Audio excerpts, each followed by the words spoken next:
Nous aimons notre foyer, notre domicile où on cherche repos, ressourcement, mais est-ce qu'on sait qu'il peut aussi être source de menaces, menaces pour notre santé, pour celle de nos enfants? En particulier lorsque la concentration d'un certain nombre de polluants dans l'air intérieur atteint des niveaux relativement élevés. Pour illustrer ce propos, je vais prendre l'exemple de l'asthme des enfants, des adolescents, à partir de données statistiques américaines. Au début des années 1980, la fréquence de l'asthme chez les enfants était de l'ordre de 4-5%. 25 ans plus tard, on était au-delà de 10%. Comment cette augmentation, on a parlé d'épidémie d'asthme, a pu se produire? Alors, il n'y a pas qu'une seule raison, il y a plusieurs facteurs qui ont joué. Par exemple, l'augmentation aussi, pendant cette même période, de la proportion de femmes fumant au domicile proche de leurs enfants.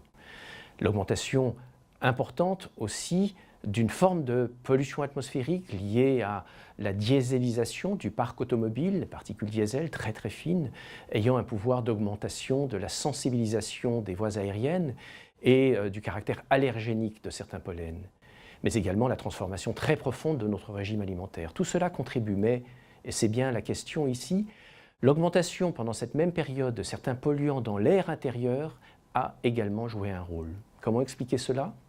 Début des années 80, on est quelques années après le grand choc pétrolier de 1973-1974. Et puis, parce qu'on voyait exploser les coûts des consommations énergétiques, l'achat du pétrole, ça a été la période qu'on a bien connue de la chasse au gaspillage, la chasse au gaspillage des consommations énergétiques dans le bâtiment. Cela a conduit souvent à un confinement de nos logements, à une insuffisante ventilation et donc à l'augmentation de polluants dans l'air intérieur.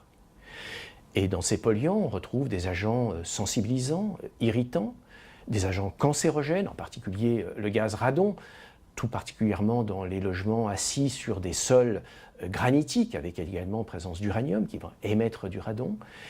Et plus récemment, des travaux de recherche montrent que certains de ces gaz ou ces très fines particules contiennent également des substances qui ont un pouvoir agressif sur la reproduction et le développement neurologique, ce qui nous préoccupe beaucoup pour nos enfants et les petits en particulier.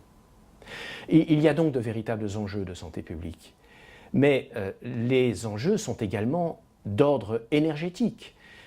Nous sommes aujourd'hui dans une période où les défis énergétiques pour réduire les consommations de nos logements, qui consomment de l'ordre de 44% de l'ensemble de la consommation énergétique finale en France, dans le cadre des politiques visant à réduire les émissions de gaz à effet de serre, des enjeux sociaux avec encore les enjeux de précarité énergétique pour 10%, 15%, parfois plus dans certaines fractions, certains territoires de nos communes, et puis les enjeux de santé publique. Pour trouver des solutions innovantes, ajuster les professionnels du bâtiment sont au cœur des bonnes solutions.